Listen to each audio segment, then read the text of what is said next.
حياكم مشاهدينا الكرام، حلقه جديده من رياضه في اسبوع هنتعرف من خلالها على نتائج مباريات الاسبوع ال12 من الدوري. زي ما شفنا يمكن زملائنا في الاخراج حضروا لنا مجموعه الاهداف اللي كانت في هذا الاسبوع بين الانديه المختلفه.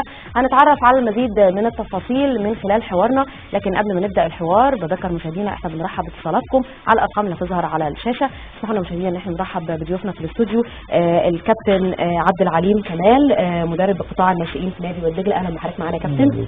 وايضا الاستاذ لطفي السقعان الناقد الرياضي. اهلا بحضرتك استاذ. اهلا بيك. نبدا حوارنا، يعني اسمح لي نبدا مع كابتن عبد العليم نتكلم عن مباريات الاسبوع ال12. يعني خلينا نبدا من نتيجه وادي دجله تحديدا، يعني 5-1 مع مصر المقاصه. نتكلم عن هذه المباراه ويعني النتيجه نفسها قريتها ازاي؟ انا شايف ان وادي دجله في الماتش ده تحديدا كان بادئ بدايه كويسه جدا. بدأ بالتهديف بالجون الاول ثم الجون الثاني، و في اداء وادي دجله بيقابله الشوط الثاني تحديدا سوء حظ غريب جدا، ما بيقدرش يحافظ على حته المكسب.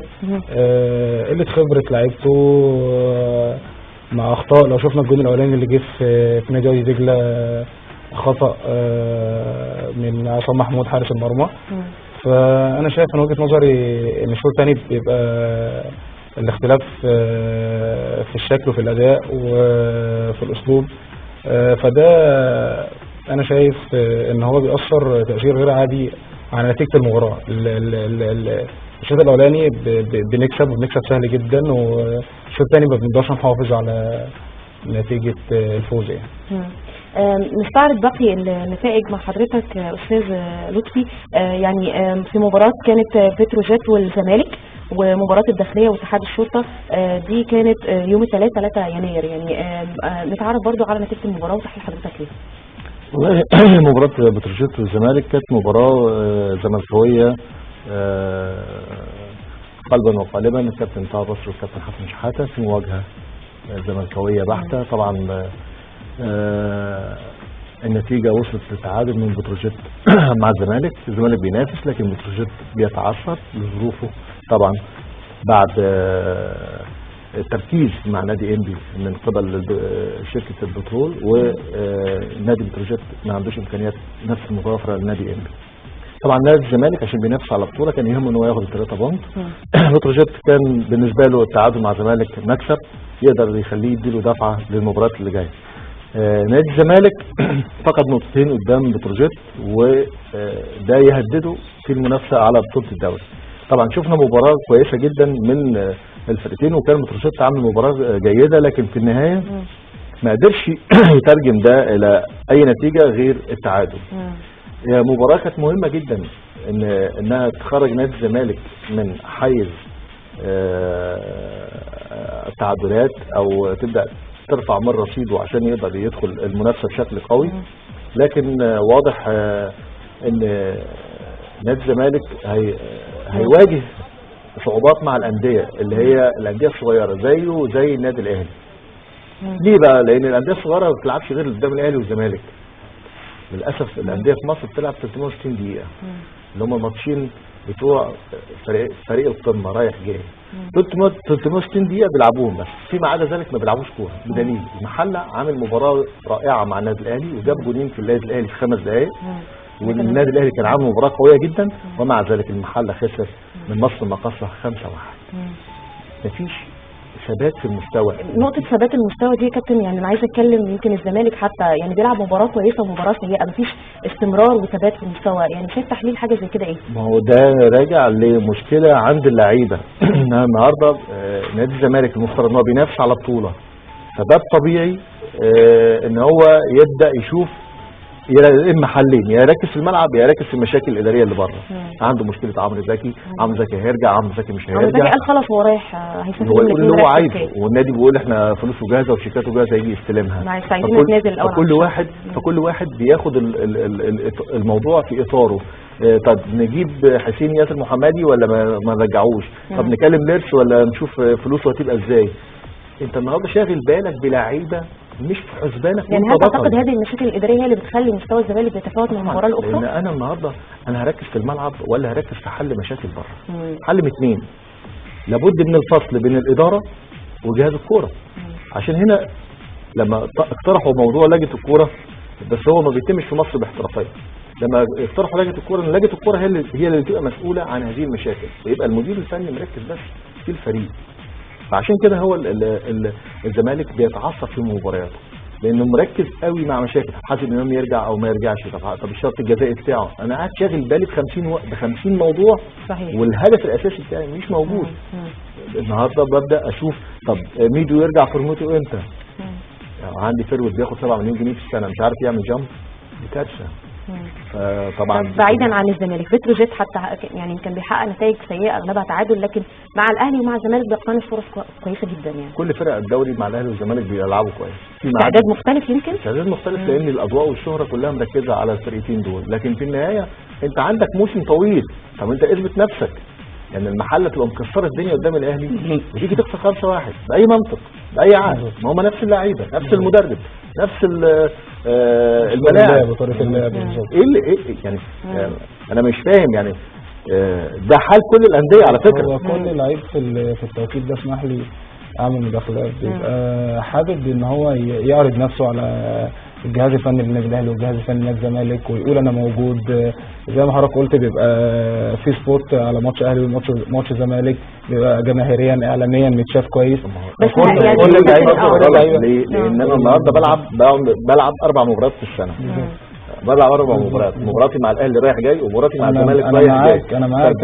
بقيه الموسم انا ما بلعبش، فده ما يبقاش لعيب محترف، ما يبقاش لاعب عنده امكانيات ان هو يكون عايز يظهر عشان يروح نادي كبير.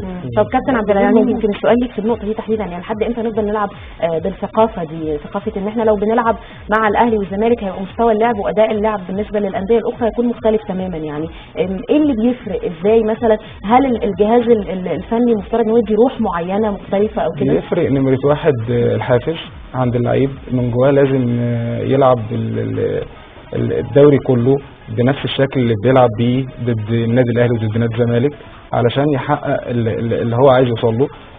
انا حاطط لنفسي هدف عايز اوصل له، يبقى لازم ادي ضد الشرطه، ضد الداخليه، ضد مصر المقاصه، ضد وادي دجله، زي ما بادي وبعمل ماتش كويس جدا ضد النادي الاهلي وضد النادي الزمالك. ده بيأصل او بيأرخ لنفس ثقافه ان اللي بيلعب كوره بيلعب كوره قدام الاهلي والزمالك بس. يعني اختزال الكوره في مصر بين الناديين دول فقط. بالظبط. يعني دي ثقافه لازم تتغير زي ما انت قلتي، علشان اللاعب المصري ما ينفعش في التوقيت ده يقول لا انا هلعب ضد النادي الاهلي ضد النادي الزمالك. النهارده الجهاز الفني لمنتخب مصر بيروح كل الماتشات، فانت ليه تعمل ماتش كويس جدا جدا جدا ضد النادي الاهلي او ضد نادي الزمالك وما يبقاش ليك دور مهم ودور ايجابي ضد مثلا فرقه زي الداخليه، فرقه زي الشرطه، فرقه زي وادي دجله؟ لا، لازم زي ما بتأدي هنا وبتأدي بنفس الكفاءه تأدي الماتش ده وبنفس الكفاءه. طب حضرتك قلت لي الحافز او التحفيز، ايه تاني ممكن يحفز اللعيبه ان هم يلعبوا قدام باقي الانديه بنفس المستوى من الكفاءه والثقه؟ نمرة واحد اللائحه، نمرة 2 الحافز زي ما انا قلت لحضرتك، نمرة 3 ان هو لازم يبقى عنده هدف عايز يوصل له. الهدف ان انا اخاف على اسمي، اعمل لنفسي اسم كويس جدا، علشان الناس تبتدي تبص لي، الناس تبتدي تشوفني، الناس تبتدي تقيمني، الناس تبتدي تقول لا ده في لعيب كويس صحيح، يشتغل على اسمه ايا كان الفريق اللي بيلعب قدامه. بالظبط. صحيح، لان ده برضو اللي بيسوق بيه لنفسه بعد كده. طيب نكمل مع حضرتك استاذ لطفي باقي نتائج المباريات في الاسبوع ال 12 من الدوري. اتكلمنا عن بتروجيت والزمالك واللي انتهت بالتعادل 1-1، الداخليه واتحاد الشرطه.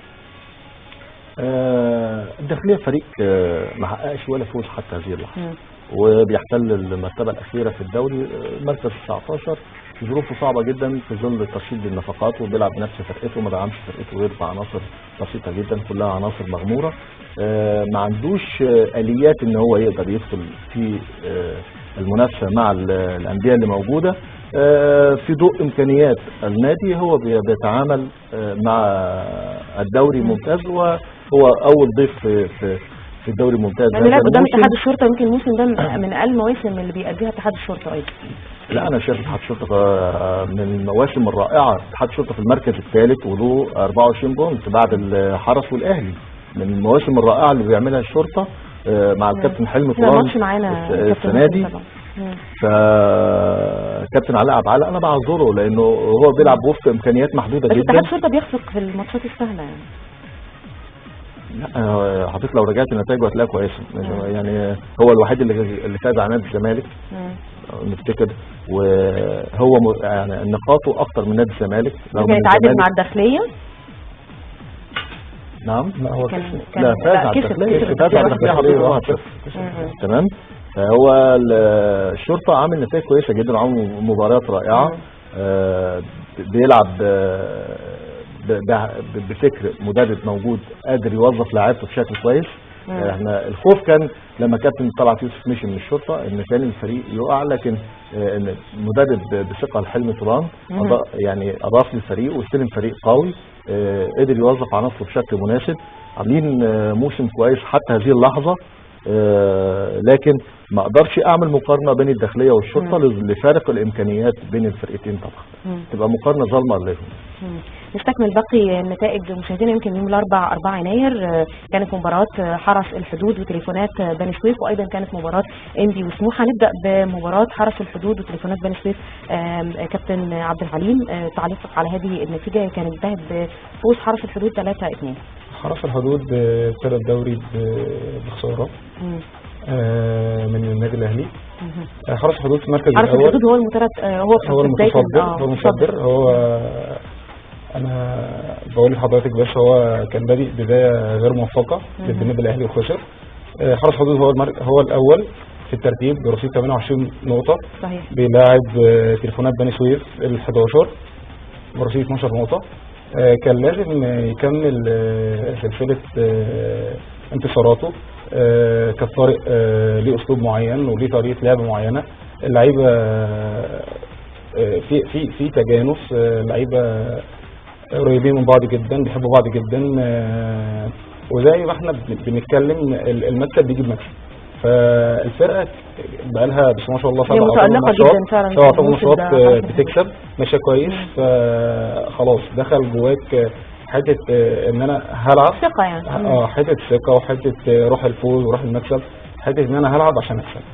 فلو حضرتك رجعت الماتش هتلاقي الحرس كسبان 1-0 ومصطفى مهنا اتعادل، وبعدين الحرس 2-1 واحمد شكري اتعادل 2-2. وحته بقى المكسب بيجيب مكسب. الناس بتلعب لحد الدقيقه 87. احمد عبد الغني 3-2 كسب حرس حدود 3 بونت وطفى رصيد للنقطه 28 يعني تصدر القائمه بالظبط. هي حته بس المكسب بيجيب مكسب. الروح تعليقك ايه يا استاذ لطفي على النقطه دي تحديدا؟ يعني تصدر حرس الحدود مقدمه الدوري المصري، يعني شايف ازاي؟ ايه المميزات او ايه العوامل اللي خلت حرس الحدود يتصدر القائمه؟ تصدر القائمه لانه عنده فريق متجانس، عنده فريق متفاهم، عنده مدرب مدرك تماما امكانيات لعيبته شكلها ايه. فاز ببطولات قبل كده، فاز بالسوبر وفاز بمصر، وعنده هدوء يخليه يفكر لكل الفرق اللي بيقابلها. بيلعب كل مباراته على المكسب، ما عندوش مباراه اهلي او مباراه زمالك، عنده هدف واحد ان هو ده اللي احنا كنا بنتكلم فيه من شويه. ده النقيض بقى. يعني ده النقيض اللي احنا بنديه للناس، بتبقى دي النتيجه الطبيعيه بقى. وللاسف ان الناس يعني ادارات الانديه ما بتفكرش في الكلام ده. يعني لازم اقعد احاسب اللعيبه دي.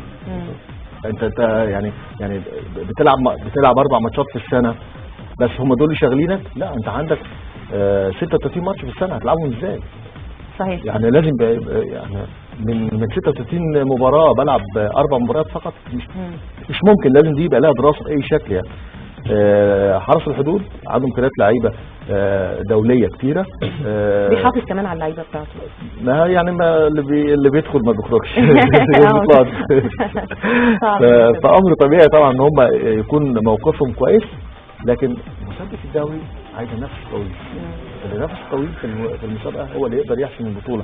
لكن ان وجود فرقه زي الحرس دخلت حلبة المنافسه ده شيء كويس جدا، ان احنا الدوري فيه فرق ثانيه غير الاهلي والزمالك اللي هم المنافسين التقليديين. اتمنى ان الاسماعيلي يوصل لهم، لان الاسماعيلي عنده 20 بونت في المركز الخامس. ممكن يسيبوا احمد عيد عبد الملك لنادي الزمالك؟ صعب في التوقيت ده. ناس محتاجه بطوله، ناس ماشيه كويس، ناس متصدره.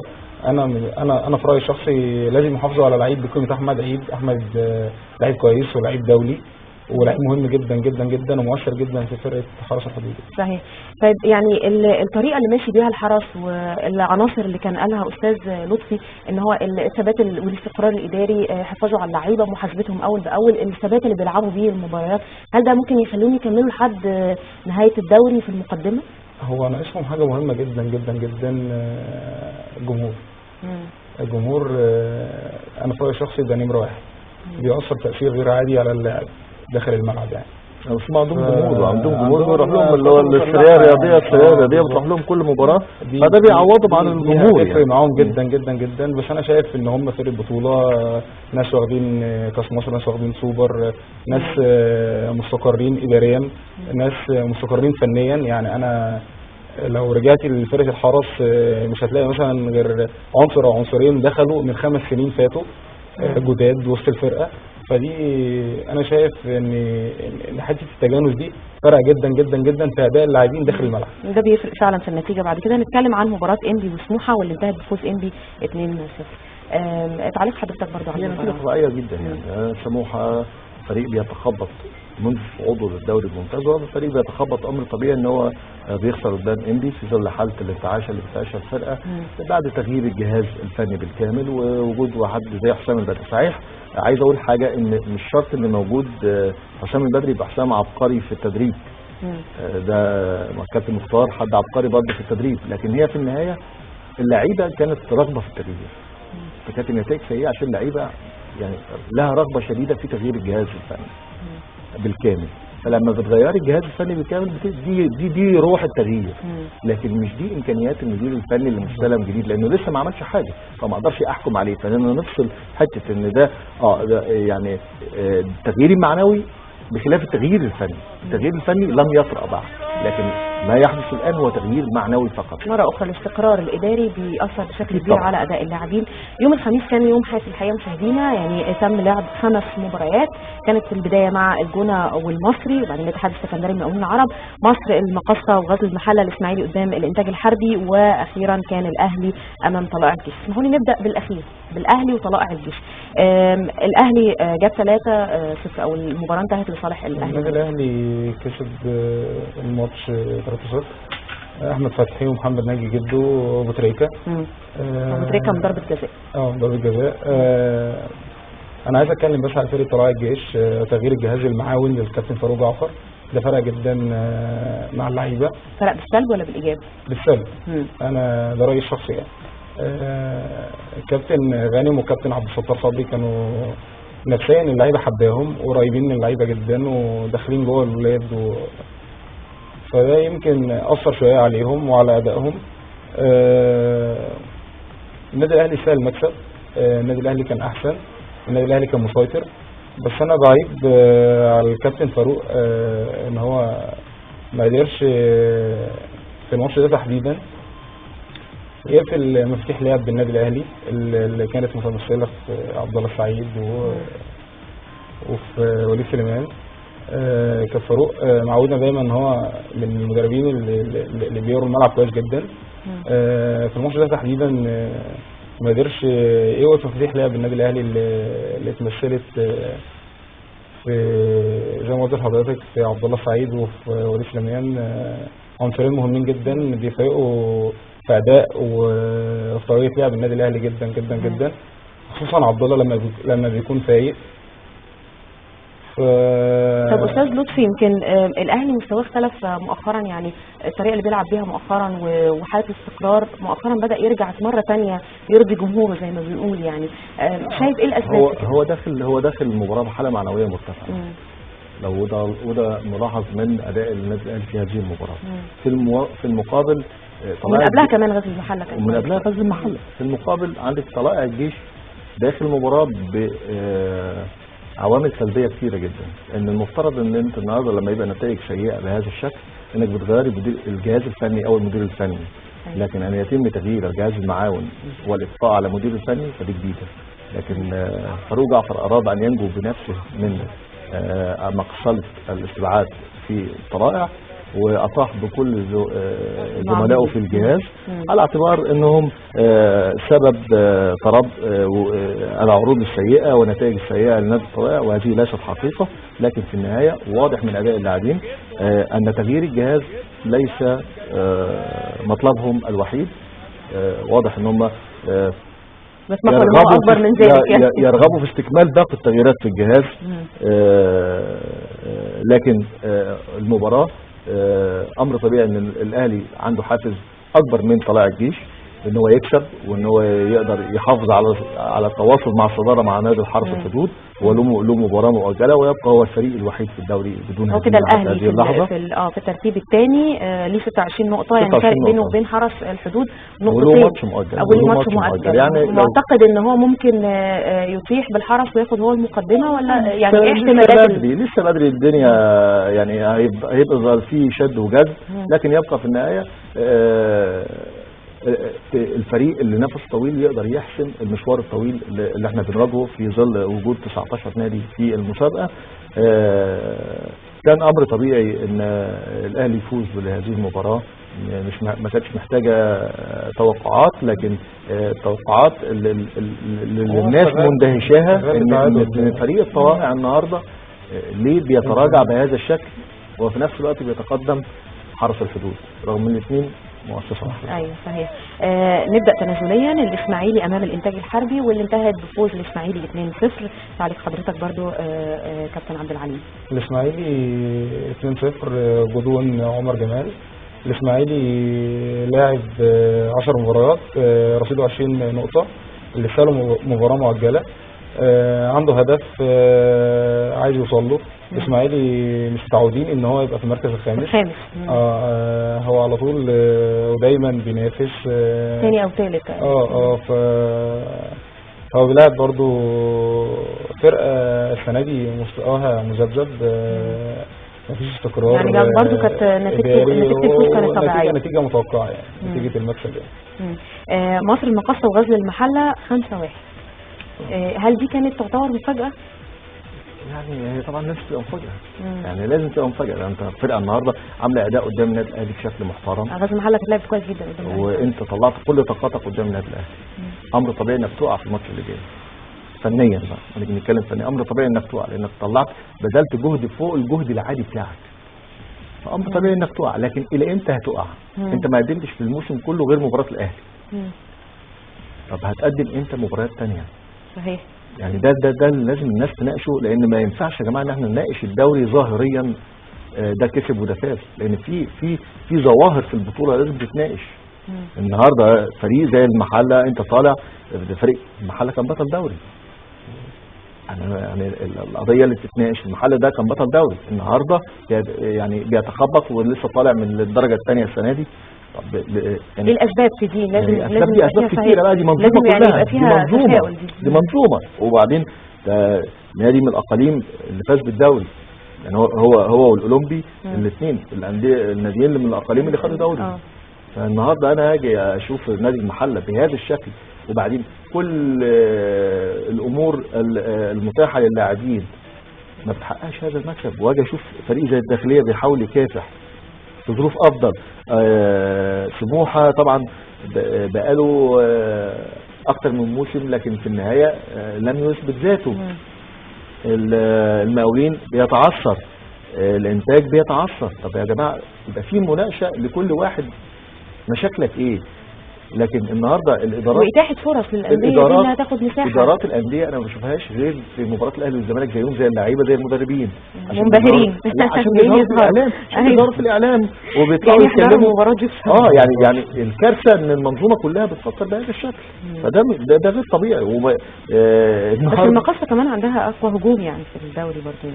احنا ما قلناش ان المقاصه ما عندهاش هجوم او قلنا المقاصه وحشه، ما قلناش الكلام ده. احنا الموضوع المقاصه دي فرقه، كابتن طارق يحيى مدرب محترف، معاه عناصر من اللعيبه هو مسخر قدراتها بشكل قوي جدا للفريق، عم بيعمل مباراه كويسه، داخل برضو في اجواء ان هو عايز يدخل المربع الذهبي يقدر يسيطر خلاله، نتيجه برضو خبرات، مع فوارق الخبرات برضو بين انديه القمه اهلي وزمالك يختلف عن حرس الحدود، ويختلف عن الاسماعيلي، ويختلف عن مصر المقاصه، ويختلف عن الشرطه، وهم الفرق القريبه من الناديين الكبار. فطبيعي جدا ان يبقى في حافز عند المقاصه انه يكسب، لانه قبل كده خسر من الاهلي، فلازم برضه عايز يعوض. صحيح. هاخد من كلامك يا استاذ لطفي ان المقاولون العرب برضه في حاله من التخبط مؤخرا، يعني واتكلم مع كابتن عبد العليم في المباراه اللي امام الاتحاد السكندري برضه كسب المقاولين. الاتحاد انا عايز اقول مبروك لجمهور اسكندريه، مبروك لنادي الاتحاد. نادي الاتحاد نادي كبير، انا شخصيا مبسوط جدا السنه دي من اداء وشكل نادي الاتحاد. يعني كان عنده مشاكل، كان عنده تخبط السنين اللي فاتت، وكان عنده تخبط في اول الموسم السنه دي، لحد ما جه استاذ عفت السادات. الاتحاد لعب 12 مباراه، عنده 15 نقطه. الاتحاد السنه دي بيعيش نشاط الانتصارات، ماشي بشكل كويس. ما شفناش الاتحاد السنه دي زي السنين اللي فاتت معرض للهبوط بشكل وحش، لا النهارده بيكسب، وبيكسب باداء وبشكل حلو. في المركز التاسع، بيلعب فرقه كبيره جدا جدا جدا واسم كبير جدا في عالم كره القدم، نادي المقاولين العرب. انت بتتكلمي في اكتر نادي في مصر واخد بطولات بعد الاهلي والزمالك. مركز لا يليق بالمره. لا بعد الاهلي والزمالك. بعد الاهلي والزمالك اكتر نادي في مصر واخد بطولات نادي المقاولين العرب. النهارده خد دوري برضه، واخد دوري واخد كاس مصر واخد كاس افريقيا. النهارده انت بتتكلمي في ترتيب 16 متدني جدا يعني. فانا مش عارف ليه، ايه السبب يعني. انت النهارده وفرت بس على حساب لعيبه خبرات الدوري الممتاز لسه ما خدتهاش. النني، علي فتحي، باسم علي، محمد صلاح. خبرات الدوري الممتاز دي مهمه جدا جدا جدا. ولاعيبه الدوري الممتاز دي انت عارفه كابتن طارق زي ما الاستاذ قال، مشي من الانتاج الحربي، اخذ معاه المقاصه فؤاد سلامه، اخذ معاه مصطفى كمال الجون، اخذ معاه في لعيبه معينه اخذوا ثقافه الدوري. بالظبط، اخذوا ثقافه الدوري. فاللعيبه دي هتتظلم يعني بالامكانيات الكبيره دي. انا ما بقللش منهم، هم الاربعه لعيبه كبار جدا ولاعيبه كويسه جدا وبيصنعوا الفارق في نادي المقاولين العرب، بس هم بيجتهدوا على قد خبراتهم قليله وسنهم لسه صغير، بس هم بجد هيبقوا بجد لعيبه كويسه جدا جدا جدا، بس حرام يتظلموا. صحيح. اخر ماتش كان او اول ماتش كان ملعوب يوم الخميس كان الجونه والمصري، واللي انتهى بفوز المصري 1-0 من ضربه جزاء. يعني انه يكسب بضربه جزاء، هل كانت المباراه تحتاج لضربه جزاء عشان يكسب المصري؟ يعني شايف المباراه كانت اسهل من كده شويه؟ لا، الجونه برضو فريق عايز يكسب يعني، الاستماتة يعني في الدفاع يعني وهو لسه خسران، عايز يعوض الخساره بتاعته، فبيلعب على مكسب. والمصري بيلعب على مكسب النهارده لانه داخل في حلبة منافسه، عنده نجوم وعنده طلعت يوسف وعنده رئيس نادي موفر كل الاستقرار للفريق، فليه ما بيلعبش على منافسه؟ فطبيعي جدا في ظل الحرص من الناديين طبيعي ان الجون بيجي من خطا، ايا كان الخطا بقى، سواء الخطا بقى اثر عن ضربه جزاء او اثر عن هدف، لكن في النهايه واضح ان المباراه كانت على اشدها من الفرقتين، بدليل ان هي حسمت بضربه جزاء. يمكن مشاهدينا احنا تابعنا من خلال حوارنا مع ضيوفنا الكرام ترتيب بعض الفرق في الجدول ترتيب الدوري وفقا لنتائج الاسبوع ال12. خلينا نقرا بشكل سريع هذا الترتيب. يعني حرس الحدود زي ما قلنا هو في المركز الاول، بيليه الاهلي، اتحاد الشرطه، الزمالك، الاسماعيلي، ثم مصر المقاصه، المصري البورسعيدي، الجونه، الاتحاد السكندري، انبي، تليفونات، بني سويف، وادي دجله، بتروجيت، طلائع الجيش، الانتاج الحربي، المقاولين العرب، سموحه، غزل المحله، والداخليه بتزال في المركز ال19. كان استاذ لطفي، حضرتك كنت اتكلمت ان غزل المحله رغم ان هو قدر انه يلعب وحقق يعني اداء جيد وطيب، الا انه بياتي في الدور الثاني او في الترتيب الثاني من نهايه القائمه يعني. هل هي حاله التخبط الداخليه اللي موجوده في غزل المحله هو السبب، رغم ان اللعيبه يعني بيستميتوا علشان يرفعوا مستوى الفريق؟ انا مش شايف ان اللعيبه بتستميت، انا شايف ان الجمهور هو اللي بيستميت يعني. بس اللعيبه في وادي وملهاش علاقه باللي بيحصل خالص يعني. من مؤسف جدا. طب انا عايز اعرف اللعيبه دي بتاخد مرتبها على اي اساس يعني، وعندها لائحه مكافآت والكلام. طب انت النهارده ما فيش حد رافض انه ياخد مكافاه. انت ليه النهارده يعني بتتدنى في اسلوب ادائك بهذا الشكل؟ هل هو مقتنع ان هو يعني بهذا الاداء السيء هو كده بيأدي اللي عليه، ان هو بيأدي اللي عليه؟ ما انت كده بقيت موظف مش هيروح لاي حد تاني. يعني هو ما دخلش برضه بعض العناصر اللي عندها خبرات الدوري الممتاز. ما تنساش انت اتكلمت على الداخليه وقلت تقليل النفقات. مين ما عندوش عناصر؟ مين ما عندهاش عناصر في المحل؟ يعني ما استعيدش بخبرات الدوري الممتاز بلعيبه. انت جبت مين في غزل المحله؟ الناس اللي صعدت بيهم لعبت فيهم. المحل عندها قطاع ناشئين. طب وما عذرتوش ليه ماتش الاهلي؟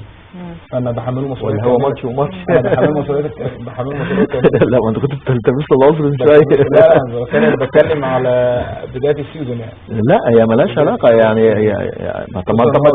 طب الداخليه يعني اقل منهم على الاقل. المحله كان هابط من دوري ممتاز على الاقل. المحله بالظبط هي دي النقطه اللي انا خلتني ان انا اتكلمت عن المحله تحديدا، ان المحله كان ادائها كان يعني احسن من كده بكتير، لكن تراجعه بشكل كبير في الدوري دوت فعلا لازم نقف عنده ونعرف ايه اسباب التراجع ونحط ايدينا عليها. كان عنده نقطه فاصله ماتش النادي الاهلي اداء ونتيجه. اللي حصل ان هو كان لازم، عشان كده انا بقول له لطفي وبقول لحضرتك انا بحمله المسؤوليه كابتن ابراهيم، كان لازم خلاص. انت شايف والناس كلها شايفه ان الكره دخلت وتعدت الخط وجول 100%، كان لازم تهدي لعيبتك. يا جماعه احنا لسه هنتكلم في نكمل الماتش. يعني انا حابه ان احنا نتكلم نسبه مساحه اكبر تحديدا الماتش دوت، ماتش المحله والاهلي. لكن يعني تحديدا ارجع لنقطه استاذ لطفي مشاكل المحله. هل تعتقد حضرتك قلت لي انت مش شايف ان في تخبط وشايف ان اللعيبه مش بيعملوا اللي عليهم، يعني هل هو ده السبب الوحيد في تراجع المحله؟ ومستقبله ممكن يكون عامل ازاي؟ هل هو مهدد بالهبوط مره اخرى ولا لسه بدري ان احنا نقول الكلام ده او نتنبأ؟ هو لسه بدري، لكن المؤشرات بتبقى باينه يعني. ما هو يعني ما فيش واحد هيفضل كل خطوه بيقع كل خطوه بيقع وهقول ان هو هيبقى فيه نفس. فامر طبيعي المؤشرات بتبقى باينه من الاول. فالمحزن ان الاثنين اللي طالعين من الدوري الممتاز بمحله وداخليه هم اللي بيواجهوا المصير. سموحه قعد طبعا بقرار زياده فرق الدوري، والمقاولين قعد بنفس الاسلوب. فهم دول الاربعه المتزايلين قائمه الدوري. فده يؤكد ان كانت وجهه نظر اتحاد الكوره في ان الدوري يبقى 19 نادي كانت وجهه نظر خاطئه، لكن احنا استرضينا الانديه على حساب ذات خاصه بالكوره بدليل المستوى زي ما هو. سموحه النهارده مين ماسك سموحه؟ كابتن شوقي غريب، كابتن حماده صدقي، المدرب المساعد للكابتن حسن شحاته في منتخب مصر، والمدرب العام للكابتن حسن شحاته في منتخب مصر. يعني انت جايبه خبرات وعندك لعيبه وعندك اداره بتصرف، يعني ما عندكش مشاكل. لكن فين المكسب؟ فين التغيير؟ لكن الخلط بين الاداره وبين الرؤيه الفنيه للجهاز الفني امر بنعيشه احنا في مصر، لان في بلدنا احنا بنتبع اسلوب صاحب الدكانه هو اللي بيحكم. طالما هو اللي بيدفع فلوس يبقى هو اللي يقول رايه، ودي مشكله الكوره في مصر. لكن ده مش هينتهي في مصر غير لما يبقى في دوري محترفين.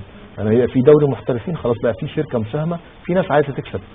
ما بقاش لطفي اللي بيتحكم او حسن اللي بيتحكم، لا، في شركه بتدير هذه المنظومه. في شركه عندها قواعدها، عندها قواعد. النهارده انا لو مش كفء هيقول لي مع السلامه، لو انا كفء هيقول لي جو هيد. لكن لا طبعا. لكن طول ما احنا بنلعب بهذه العقليه من العشوائيه والمحليه مش هيبقى فيه تقدم. لكن النهارده لو انا كنت بفكر بتقدم، لو اتحاد الكوره مركز ان هو يبحث مشاكل هذه الانديه، في ناس مش فاهمه ولازم اعلمها. ده دور اتحاد الكوره، لازم اعلمهم، لازم اديهم دورات، لازم اثقفهم، لازم افهمهم، لكن ده ما بيتمش على ارض الواقع. دي منظومه متكامله عناصرها كتيره جدا ومتشعبه، ومفترض ان يتم النظر لكل عنصر. لان كره القدم النهارده بقت اقتصاد، صناعه مؤسسه كبيره. صحيح. شوف حضرتك النهارده بتتعاقدي على باسل بكام؟ النهارده بتتعاقدي على عقود رعايه بكام؟ النهارده بتتعاقدي مع شركات ملابس بكام؟ النهارده لو بصينا الملابس الدوري المصري هنلاقيها كلها ماركات عالميه، وكلها يعني في منافسه شديده جدا بين هذه الشركات. عندنا النهارده السبت يعني مباراه مهمه جدا هنتكلم عنها قبل ما ننهي حلقتنا، وهي بايرن ميونخ والاهلي، وهنتكلم عن دورها في يعني كان التسويق يمكن هو ده جزء من التسويق، جزء من التسويق ان انا كنادي اهلي التذاكر بالكامل اتباعت من يعني في وقت قياسي، في زمن قياسي. كنادي اهلي النهارده جزء من مكسبك التسويق، انك انت بتعتمد على رصيد جمهور، على رصيد بطولات، على رصيد مكانه افريقيه، على رصيد مكانه دوليه في خلال بطوله العالم للانديه، ليك تاريخ كبير جدا فبتعتمد عليه في التسويق. فالنهارده هي المساله اصبحت صناعه من الالف الى الياء. صحيح. ان لم نطور انفسنا فلن نلحق بقطار هذه الصناعه. بالتاكيد هيبقى في تراجع، هو ده النتيجه الحتميه. بكره النهارده يعني السبت وادي دجله هيلعب مع الزمالك في استاد المقاولين العرب. دي مباراه مؤجله من الاسبوع السابع. مظبوط. توقع ايه نتيجه وادي دجله؟ والله احنا كان شكلنا كويس جدا. لا هي مؤجله من الاسبوع الاول. الاسبوع الاول لا عفوا هي المفروض 7 يناير. هي مؤجله من الاسبوع الاول. الماتش بكره ان شاء الله. انا بقول لك الماتش اللي احنا عملناه ضد نادي الزمالك كان شكلنا كويس جدا في كاس مصر. سوء التوفيق بس وقله خبره اللعيبه، ما قدرناش نحافظ على المكسب. الشوط الثاني تحديدا مستر والتر ميوس عمل تغيير بخروج حسن مصطفى، وده فرق جدا جدا جدا في وسط الملعب بين الربط بين الديفنس والهجوم. فهو ده يمكن يعني متوقع فوز وادي دجله؟ يا رب، بتمنى والله. هو يتمنى، انا ما يقدرش يقتنع بالفوز لان وادي دجله عنده غيابات بكره كتير. بيجيب حسن مصطفى وبيجيب صلاح الدين سعيد وعماد عثمان ورضا جمعه وسيد السعدوني. يعني خلينا منطقيين بقى، مع فارق الامكانيات الزمالك تختلف عن امكانيات وادي دجله. ربما يكون الحماس يغلب على لاعب وادي دجله، لكن في النهايه هناك فروق فرديه موجوده في الملعب. تحسم مباراه او لا تحسم مباراه. نتمنى ان نستمتع بمباراه طيبه من الفريقين. انا قبل ما نختتم حديثنا كنت قلت لحضرتك ان احنا هنتكلم عن مباراه غزل المحله والاهلي. اسمح لي ابدا باستاذ لطفي. شفت المباراه دي كانت ماشيه باي اتجاه ومشيت ازاي، والنتيجه في النهايه وقرار الحكام يمكن في المرحله تحديدا اثار حفيظه كثير من النقاد الرياضيين، كانوا استاءوا جدا من اسلوب الحكام في اداره المباريات. استوى من ايه بالظبط تحديدا؟ ان الحكم في مباراه تحديدا غزل المحله والاهلي ما حسمش الموقف بشكل سريع، وهو كان السبب. حتى ان النادي قال ان يمكن السبب هو الحكم، هو اللي خلى الجمهور يتنرفز ويبدا ينزل وبدات الاحداث تشتغل. احنا مش مختلفين ان الحكم، ما هو الحكم ده بشر، ما مش جاي بانسان آلي شغال، هو بشر. ده يعني تلتمس العذر يا جماعه. طب هو لو كان حكم اجنبي كنا عملنا ايه؟ احنا ليه دايما بنحترم البورنيطه وبنحترمش الحكم المصري؟ نديهم ثقه شويه. لكن احنا بنعيش في ظروف بعد الثوره، في ظروف فوضى كتير جدا. الجمهور بينزل الملعب وده بيكسر ده وده بيضرب ده، حاجات يعني ملهاش توابع. شايف ان النقاد جلدوا يمكن الحكام بعض الشيء في حاجه هم ما لهمش ايد فيها؟ لا هو له ايد فيها، انا ما بختلفش، لكن في النهايه ما هو انا مش مطالب مني ان انا اجلس بس. اقدم حلول. يعني اوضح موقف، لكن مش كل الناس ده مطلوب انها تتجلد. لا طبعا ده مرفوض، لكن في النهايه هو اخطا الراجل واحنا بنعترف بده، لكن في النهايه ما ذبحوش. لكن هفضل النهارده اكسر في كل حاجه بتطلع ليه؟ انا مفترض ببني وبطلع صف تاني. احنا ما عندناش حكام في كاس العالم، هيطلعوا ازاي اذا ما كانوش بيلعبوا في الدوري وبياخدوا ثقه وبياخدوا خبرات ويقدروا. لكن غزل المحله عمل حركه شيك وقدم اعتذار للنادي الاهلي بعدها، يمكن يعني اعاده الروح الرياضيه بين الانديه بشكل لطيف. ده امر كويس طبعا. احنا اتفقنا ان الجون سليم 100%، بس انا بعيد على الكابتن ابراهيم ان هو كان لازم ياخد اجراء مع لعيبته، نكمل الماتش، نلعب، احنا شكلنا كويس، مادين كويس، كان لازم يكمل. بس انا مع الاستاذ لطفي في ان الحكم ما خدش قرار حاسم في ان هو كان لازم يعني يرجع للمونيتور. يعني انت في ماتش البرازيل ومصر انت رجعت للمونيتور، فكان لازم يرجع للمونيتور يعني. صحيح. وانا بعيب على الحكم المساعد طبعا، حته كان لازم يعمل تيست على الشبك قبل ما يبتدي مقطوعه الثاني. طيب اخر سؤال معانا، مباراه يمكن كلنا مستنيين نتفرج عليها، مباراه الاهلي وبايرن ميونخ النهارده السبت الساعه 8 مساء ان شاء الله هتلعب في الدوحه. توقعاتكم لهذه المباراه؟ 8 بتوقيت الدوحه، 7 بتوقيت القاهره. 8 بتوقيت الدوحه، 7 بتوقيت القاهره. يمكن كان بايرن ميونخ لاعب مع الخلية القطري و13-0 توقع الاهلي يضربه؟ لا يعني الامور بتختلف من مباراه لاخرى، والطبيعه بتختلف واللعيبه بتختلف. النادي الاهلي متعود ان هو يواجه فرق كبيره، عنده تجارب سابقه في هذه المواجهات، سواء في كاس العالم للانديه، سواء في مباريات الوديه اللي بيلعبها في مصر مع فرق كبيره من خلال شركات التسويق. مش مباراه السليه اللي هتحكم على هذا اللقاء، لكن في النهايه انت بتواجه برضه فريق محترف، فريق عريق، بطل الدوري 22 مره طلع تصريحات في المانيا، وله تاريخ كبير جدا وبيضم نجوم. قال احنا بنستعد للمواجهه للاهلي وبنعتبرها يعني مران طيب بعد عودتنا من الاجازه الشتويه يعني. طبعا يعني. وبعدين الفرقه دي ما بتعتبرش نفسها انها ما فيش حاجه اسمها ده ماتش ودي وماتش مش ودي، المباراه مباراه. هو ده اللي احنا عايزينه. ده اللي احنا عايزينه. ربنا يدينا طول العمر ونشوف ان شاء الله، او اجيالنا بقى اللي احنا عايزينه. لا ان شاء الله ده اللي احنا عايزينه.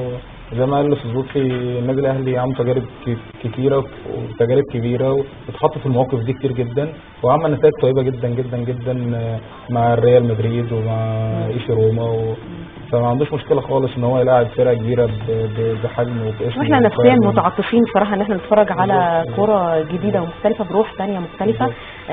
انا بالروح دي بختتم الحلقه وبختتم لقائي مع حضراتكم. بشكرك شكرا جزيلا كابتن عبد العليم كمال مدرب قطاع الناشئين بنادي وادي دجله، شكرا جزيلا لك. الشكر موصول لحضرتك ايضا استاذ لطفي السقعان الناقد الرياضي، شكرا جزيلا لك. شكرا لحضرتك. انتم ايضا مشاهدينا الكرام نتقدم لكم بالتحيه والشكر على وعد بلقاء قادم الاسبوع الجاي ورياضه الاسبوع. شكرا لكم.